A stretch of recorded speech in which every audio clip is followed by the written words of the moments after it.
नमस्कार साथियों, एक बार फिर स्वागत है आपका आपके अपने चैनल सारंग क्लास नोट्स में।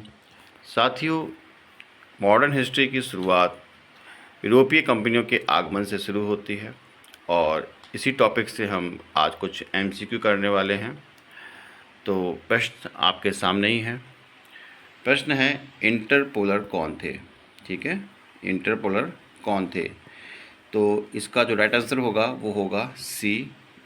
साथियों, हम इन प्रश्नों को बहुत ही जल्दी जल्दी करेंगे। मैं विकल्प नहीं बताऊंगा क्योंकि प्रश्नों की संख्या अधिक है और इस कारण से वीडियो की लेंथ बढ़ेगी। तो आपका भी समय बचे और मेरा भी समय बचे, इसलिए हम इसको केवल केवल सीधे सीधे विकल्प लेंगे और उसका आंसर देंगे। तो इंटरपोलर कौन था? एशिया में मुक्त व्यापार करने वाले अंग्रेजी व्यापारी थे। ठीक है। क्वेश्चन नंबर 2 है, किन चीज़ों का निर्यात ईस्ट इंडिया कंपनी भारत से करती थी? तो इसका जो राइट आंसर होगा वो होगा ऑप्शन ए, यानी कि सूती कपड़ा, नील और कच्चा रेशम। ठीक है, कॉफ़ी नहीं है इसमें। क्वेश्चन नंबर 3, सूची का मिलान करना है आपको और आपको बताना है कि इसमें कौन सा विकल्प सही होगा।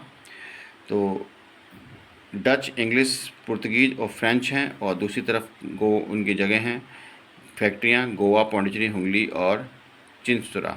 ठीक है, तो क्वेश्चन नंबर 3 का राइट आंसर होगा सी, यानी कि ए का होगा 4, बी का 3, इंग्लिश का हुगली, अंग्रेज़ों का हुगली था, और पुर्तगीज का होगा गोवा और फ्रेंच का होगा पौंडीचेरी। ठीक है, पौंडीचेरी। क्वेश्चन नंबर 4 है, परवर्ती 17वीं एवं प्रारंभिक 18वीं शताब्दियों में इंडोनेशियाई द्वीप समूह भारतीय अफीम के निर्यात पर किसका प्रभुत्व था? तो क्वेश्चन नंबर 4 का जो राइट आंसर होगा वो होगा डच ईस्ट इंडिया कंपनी का प्रभाव था। क्वेश्चन नंबर 5 है कि भारत के पश्चिमी तट के निम्न में से किस स्थल पर इंग्लिश फैक्ट्री थी? तो भारत के पश्चिमी तट के निम्न में से किस स्थल पर अंग्रेज़ों की फैक्ट्री थी? तो क्वेश्चन नंबर 5 का राइट आंसर होगा बी, तेलीचेरी। क्वेश्चन नंबर 6 है कि किस यूरोपीय व्यापारिक कंपनी के पर्यवेक्षण में कासिम बाजार नगर में 17वीं शताब्दी में सर्वाधिक मात्रा में रेशमी तांगे का उत्पादन किया गया? तो इसका राइट आंसर होगा सी का सी, डच। ठीक है, ये तागा नहीं, तागा बोलते हैं धागे को, ये शायद लगता है मिसप्रिंट हुआ है। और भारत आने वाले प्रथम अंग्रेजी जहाज़ का क्या नाम था? तो ऑप्शन ए है फ्लावर 1, रेड ड्रैगन, हिंदुस्तान या एलिजाबेथ। ये भी पूछ लिया जाता है कभी कभी, तो ध्यान रखिएगा। 7 का जो आंसर होगा वो होगा रेड ड्रैगन। तो भारत आने वाला प्रथम अंग्रेजी जहाज़ का नाम था रेड ड्रैगन। वह अंग्रेजी यात्री जो तुर्की तथा फारसी भाषा का विद्वान था। तो क्वेश्चन नंबर 8 का राइट आंसर होगा कैप्टन हॉकिंस। क्वेश्चन नंबर 9 है कि रिजविक संधि जो कि 1697 में हुई थी के बाद पौंडीचेरी वापस किसको मिली थी? तो क्वेश्चन नंबर 9 का जो राइट आंसर होगा वो होगा फ्रांसीसियों को। ठीक है, अंग्रेज़ों से फ्रांसीसियों को मिली थी पौंडीचेरी। और ये आपका क्वेश्चन नंबर 10 है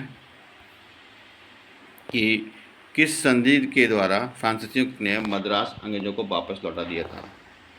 तो क्वेश्चन नंबर 10 का राइट आंसर होगा ए, एला सेपिल की संधि यानी 1748 में हुई थी। तो आपको पता ही होगा कि कर्नाटक के 3 युद्ध हुए थे, उनमें से एक युद्ध ये भी था। एला सेपिल संधि के द्वारा 1748 में फ्रांसीसियों ने को क्या किया था? फ्रांसीसियों ने मद्रास अंग्रेज़ों को वापस लौटा दिया था। क्वेश्चन नंबर 11, निशान किसे कहा जाता था? तो 11 का राइट आंसर होगा अंग्रेज़ों का बंगाल, बिहार तथा उड़ीसा में मुक्त व्यापार का आज्ञा पत्र था, उसको निशान कहते थे। क्वेश्चन नंबर 12, अपने क्षेत्र में किस पुर्तगाली गवर्नर ने सती प्रथा को प्रतिबंधित कर दिया था? तो क्वेश्चन नंबर 12 का राइट आंसर होगा अल्फांसो डी अल्बुकर्क ने ऐसा किया था। और क्वेश्चन नंबर 13 का जो राइट आंसर होगा वो होगा भारत में सहायक संधि की अवधारणा का प्रतिपादन सर्वप्रथम किसने किया था? ठीक है, तो सहायक संधि किसने प्रतिपादित की थी भारत में सबसे पहले? तो क्वेश्चन नंबर 13 का राइट आंसर होगा डुप्ले ने की थी। और क्वेश्चन नंबर 14 कि आपको मिलान करना है सूचियों का, और इसका राइट आंसर होगा डी। ठीक है, डी होगा करेक्ट आंसर इसका। आप मिलान कर लीजिएगा इसको। क्वेश्चन नंबर 15, काफ़ी लंबी सूची है और आपको इसका मिलान करना है। तो क्वेश्चन नंबर जो 15 है, इसका जो राइट आंसर क्या होगा वो देखिएगा। देखिए 20 का राइट आंसर होगा। ठीक है, आप इसको मिलान कर लीजिएगा। Question number 16, Danish east India company ने अपनी प्रथम फैक्ट्री ट्रांकेबर यानी तमिलनाडु में कब स्थापित की थी? तो क्वेश्चन नंबर 16 का राइट आंसर होगा 1620 में। निम्न में से फिजियोक्रेट कौन थे? साथियों, अगर आप चाहें तो अपना वीडियो को स्लो भी कर सकते हैं, क्योंकि मैं फास्ट कर रहा हूं, क्योंकि कम समय में आपकी तैयारी हो सके और आप ये चेक भी कर सकें कि आपके कितने प्रश्न ठीक हो रहे हैं। निम्न में से फिजियोक्रेट कौन थे? तो क्वेश्चन नंबर 17 का जो सही जवाब होगा वो होगा मुक्त व्यापार करने के पक्षधर फ्रांसीसी व्यापारी। क्वेश्चन नंबर 18 है आपके सामने कि मृदा के स्वरूप तथा उपज के गुणों के आधार पर भूमि राजस्व का मूल्यांकन। 2, युद्ध की चलती फिरती तोपों का उपयोग और तंबाकू और लाल मिर्च की खेती उपयुक्त में से कौन सा अंग्रेजों की भारत को देन थी? तो क्वेश्चन नंबर 18 का राइट आंसर होगा कोई भी नहीं थी इसमें से। ठीक है, युद्ध की चलती फिरती तोपों का तो मुगलों के टाइम पे हुआ था और तंबाकू लाल मिर्च पुर्तगालियों का। तो इसमें से कोई भी इनकी कोई भी देन नहीं है अंग्रेज़ों की, केवल कंफ्यूज करने के लिए दिया है। और देखिएगा क्वेश्चन नंबर 19 आपके सामने है, सूची है और आपको देश और उनकी प्रथम फैक्ट्री दे रखी है, ये तो आपको पता ही होना चाहिए। तो पुर्तगाली, डच, अंग्रेज, डेनिश, फ्रांसीसी। ठीक है, और मसूलीपट्टनम, सूरत, लेकिन सूरत 2 हैं, लेकिन इसमें टाइम पीरियड से आप पता लगा सकते हैं कि किसका क्या है। कोचिन और ट्रांकेम्बर। तो क्वेश्चन नंबर 19 का जो राइट आंसर होगा वो होगा सी, यानी कि ए का 4। ठीक है, पुर्तगालियों की कोचिन थी और डच की कौन थी? मसूलीपट्टनम थी। और आपका अंग्रेज़ों की जो थी वो थी सूरत 1608 में। और डेनिश, ठीक है, डेनिश की हो जाएगी आपकी ट्रांकेम्बर 1620। और फ्रांसीसी, ठीक है, फ्रांसीसी की सूरत में होगी 1668 में। बहुत लास्ट में आए थे फ्रांसीसी सूरत में, पहली फैक्ट्री थी इनकी 1668 में। क्वेश्चन नंबर 20 है, वॉन्डीवॉर्स का युद्ध 1760 में हुआ था, क्या हुआ था उसका परिणाम? तो क्वेश्चन नंबर 20 का जो राइट आंसर होगा वो होगा ब्रिटिश ने फ्रेंच को हराया था वॉन्डीवॉर्स में। ठीक है, और वहीं से क्या हुआ था, एक टर्निंग हो गई और उसके बाद जो जो अंग्रेज़ थे वो पूरे भारत में छा गए थे। 21, कलकत्ता की जमींदारी अंग्रेज़ों को किस सूबेदार ने प्रदान की थी?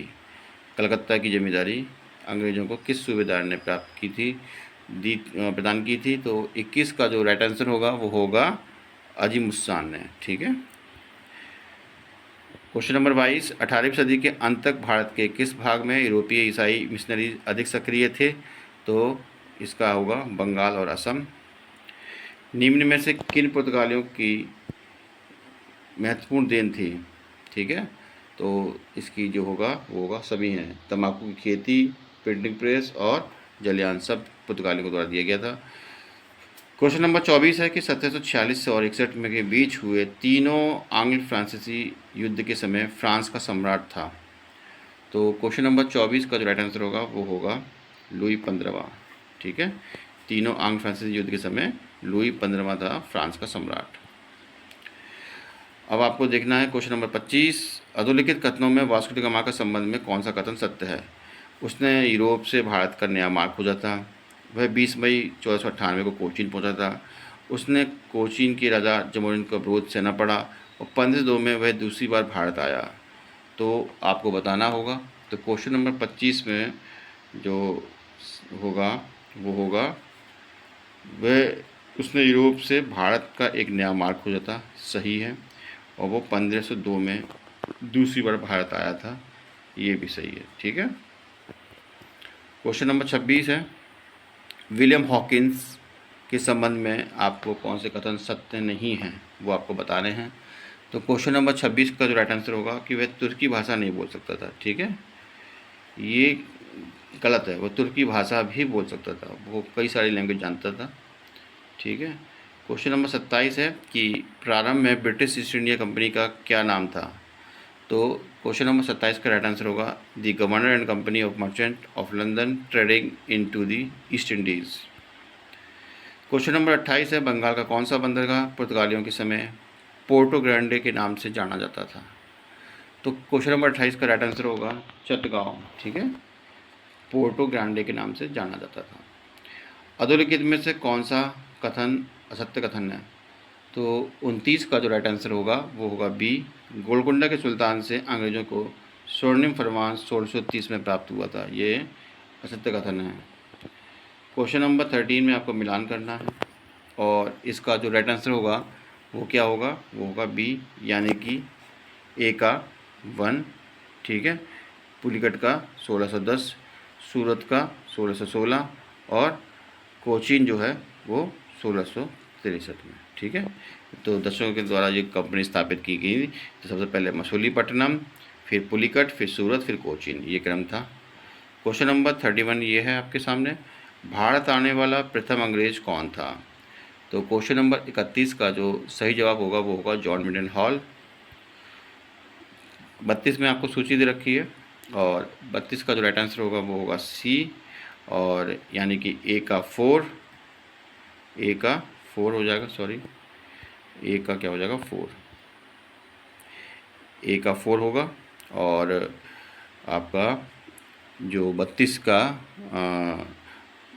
बी का 1 हो जाएगा, ठीक है। फ्रांसिस डे है मद्रास का संस्थापक, और फ्रैंको मार्टिन का पौंडीचेरी का प्रथम फ्रांसीसी गवर्नर था। और आपका डी जो होगा वो हो जाएगा आपका 2, गेरालांगियर बम्बई का संस्थापक था, ठीक। क्वेश्चन नंबर 33 आपके सामने है, अंग्रेज़ों के भारत आने का उद्देश्य क्या था भाई। व्यापार, धार्मिक प्रचार, तकनीकी प्रचार या अपनी श्रेष्ठता स्थापित करना। तो 33 का राइट आंसर होगा वो होता व्यापार करना। क्वेश्चन नंबर 34 आपके सामने है कि भारत में पुर्तगालियों के संबंध में अरब व्यापारियों की क्या प्रतिक्रिया थी। तो 34 का जो राइट आंसर होगा वो क्या होगा, 34 का राइट आंसर होगा अरब पुर्तगालियों के विरोधी थे, ठीक है। क्वेश्चन नंबर 35 है, अधोलिखित में कौन सम्मिलित नहीं है। कर्नाटक का प्रथम युद्ध, द्वितीय युद्ध, तृतीय युद्ध, समय काल दे रखा और पेरिस की संधि। तो क्वेश्चन नंबर 35 का जो राइट आंसर होगा वो होगा पेरिस की संधि, गलत दे रखी है, बाकी सब टाइम पीरियड ठीक है। क्वेश्चन नंबर 36 है कि द्वितीय पुर्तगाली व्यापारिक अभियान के नेता का नाम था Alvarez Cabral, Vasco da Gama, Duarte Pacheco या लोपो सोरेज। तो 36 का जो राइट आंसर होगा वो होगा अल्वारेज कैब्राल। क्वेश्चन नंबर 37 है आपके सामने, पुर्तगालियों ने कब क्रमशः गोवा जीता और हरमुज खो दिया था। तो 37 का जो राइट आंसर होगा वो होगा सी, 1510 में गोवा जीता था और 1622 में हरमुज को खो दिया था। क्वेश्चन नंबर 38 है और उसका मिलान आपको करना है, और 38 का जो राइट आंसर क्या होगा, 38 का राइट आंसर होगा बी, यानी कि ए का 3, ठीक है, बी का 1 और सी का 2 और डी का 4, ठीक है। क्वेश्चन नंबर 39 है, मिलान करना है आपको। हाँ जी, तो देखिए 39 का जो राइट आंसर होगा वो होगा राइट आंसर सी, यानी कि ए का 4, ठीक है, ए का 4 होगा और बी का 3 हो जाएगा और सी का 2 और डी का 1, ठीक है। क्वेश्चन नंबर 40, इसमें भी आपको मिलान ही करना है और इसका जो विकल्प बनेगा वो क्या होगा 40 का सी, ठीक है, यानी कि ए का 3 वास्को डी गामा का भारत और बी का 1 अमेरिका, सी का 2 ऑस्ट्रेलिया कैप्टन कुक का और तस्मान का तस्मानिया दिख ही रहा है आपको। 41 है आपके सामने, मध्यकाल में सर्वप्रथम भारत से व्यापार संबंध स्थापित करने वाले थे कौन थे, डच, अंग्रेज, फ्रांसीसी या पुर्तगाली। तो 41 का जो आंसर होगा वो होगा डी, पुर्तगाली थे। 42 है, ईस्ट इंडिया कंपनी की प्रथम फैक्ट्री स्थापित की गई थी, कब की गई थी 42 में, डी 42 का जो आंसर होगा वो होगा सूरत में। वास्को डी गामा भारत कब आया था और 43 का जो राइट आंसर होगा वो होगा सी 1498 में। क्वेश्चन नंबर 44, निम्न में से किस भारत में अंग्रेजों का सर्वाधिक विरोध किया? तो इसका ऑप्शन होगा ए मराठा। 45 का, भारत में 1613 में अंग्रेजों ने अपनी पहली फैक्ट्री कहाँ स्थापित की थी, वो भी स्थाई। तो जब स्थाई लगा हुआ है तो इसका मतलब है 45 का डी आंसर होगा सूरत। ठीक है, ये आपके सामने एक लिस्ट दे रखी है लंबी चौड़ी, और इसका मैं आपको ऑप्शन बता देता हूँ क्या होगा। 46 का जो राइट आंसर होगा वो होगा ऑप्शन ए उपयुक्त सभी। ठीक है, हालांकि ऐसे क्वेश्चन अब आते नहीं हैं। निम्नलिखित में से कौन सा युद्ध था जिसने भारत में ब्रिटिश प्रभुत्व को प्रारंभ किया? ठीक है, निम्नलिखित में कौन सा युद्ध था जिसने भारत में ब्रिटिश प्रभुत्व को प्रारंभ किया? तो 47 का जो राइट आंसर होगा वो होगा प्लासी का युद्ध। ठीक है, क्वेश्चन नंबर 48 है, भारत में ईस्ट इंडिया कंपनी की सफलता का राज था, क्या था राज 48 का? तो ये होगा, देखिए भारत में राष्ट्रीय की कमी थी, बिल्कुल सही बात है। कंपनी की सेना को पश्चिमी प्रशिक्षण मिला था और उसके पास आधुनिक हथियार थे, ये भी बात सही है। भारतीय सैनिकों में राष्ट्रीय भावना का अभाव था और इसके फलस्वरूप कोई भी उन्हें अच्छा वेतन दे अपनी सेवा में लगा सकता था। तो ये उपयुक्त तीनों ही हो जाएंगे इसके सही जवाब। 49 है, हुगली को बंगाल की खाड़ी में समुद्री लूटपाट के लिए किसने अड्डा बनाया था? तो आपको पता ही होगा पुर्तगाली बहुत बड़े लुटेरे थे। ठीक है, लूटपाट भी करते थे, व्यापार भी करते थे, दिन में रातों करते थे लूटपाट। तो 49 का होगा पुर्तगाली। ठीक है, और 50 है, पुर्तगालियों ने गोवा पर अधिकार कब किया था? तो 50 का जो राइट आंसर होगा वो होगा 1510 में गोवा पर अधिकार कर लिया था। 51 का है, प्रारंभ में यूरोपीय व्यापारियों की रुचि किस में थी? तो 51 का जो राइट आंसर होगा वो होगा ए मसाले में थी। कर्नाटक युद्ध किन किन के मध्य लड़ा गया था? तो ये अंग्रेज फ्रांसीसी के बीच लड़ा गया था। 52 का ए। 53 है कि निम्नलिखित में से कौन सा युग्म सही सुमेलित है? बक्सर का युद्ध, मीर जाफर बनाम क्लाइव। ठीक है, वॉन्डीवास का युद्ध जो हुआ था वो फ्रांसीसी का ईस्ट इंडिया कंपनी से हुआ था। चिलियावाल का युद्ध डलहौजी के विरुद्ध मराठे का युद्ध हुआ था, और खुर्दा का युद्ध निजाम बनाम ईस्ट इंडिया कंपनी। तो कौन सा युग्म सही सुमेलित है? तो 53 का जो राइट आंसर हो जाएगा वो हो जाएगा बी वॉन्डीवास का युद्ध सही हो रहा है। ठीक है, ठीक है, मीर जाफर तो क्लाइव के संग मिला हुआ था। ठीक है, तो उसकी विरुद्ध तो गलत ही है। 54 है, 54 का आपके सामने है कि निम्नलिखित में से कौन सा प्रथम यूरोपियन व्यक्ति था जिसने भू क्षेत्र अर्जित करने के उद्देश्य से भारतीय राजाओं के झगड़े में भाग लेने की नीति आरंभ की? तो 54 का जो राइट आंसर होगा वो होगा बी डुप्ले ने ये काम किया था। ठीक है, फिर अंग्रेजों ने भी इसे देखा देखी शुरू कर दिया। 55, निम्न यूरोपीय शक्तियों ने भारतीय व्यापार के समय समय पर प्रवेश किया, अंग्रेज, डच, फ्रांसीसी या पुर्तगाली? तो 55 का जो विकल्प होगा वो होगा बी 4213। ठीक है, पहले पुर्तगाली आए, फिर अंग्रेज, फिर डच, फिर फ्रांसीसी। फ्रांसीसी दक्कन की में शक्ति आंदोलन स्थापित करने में असफल रहे, क्योंकि दक्कन में अपनी पावर क्यों नहीं वो कर पाए स्थापित फ्रांसीसी? तो आपको बताना होगा। 56 का जो राइट आंसर होगा वो होगा अंग्रेज़ों की फ़ौज शक्तिशाली थी। ठीक है, और 57 का राइट आंसर होगा क्या? क्वेश्चन तो ये सुन लो, जेम्स प्रथम का राजदूत जो 1615 ईस्वी में जहांगीर के दरबार में आया था। तो विकल्प आपके सामने है, 57 का सही जवाब होगा सर टॉमस रो। ठीक है, जेम्स प्रथम का राजदूत जो 1615 ईस्वी में जहांगीर के दरबार में आया था, कौन था? Sir Thomas Roe. आपके सामने ये एक लिस्ट दे रखी है, और 58 का जो सही जवाब होगा वो क्या होगा? 58 का होगा बी। ठीक है, यानी कि ए का 2, बी का 1, सी का 4 और डी का 3। कोरोमंडल बंदरगाह से डचों द्वारा निर्यात की प्रमुख वस्तु क्या थी?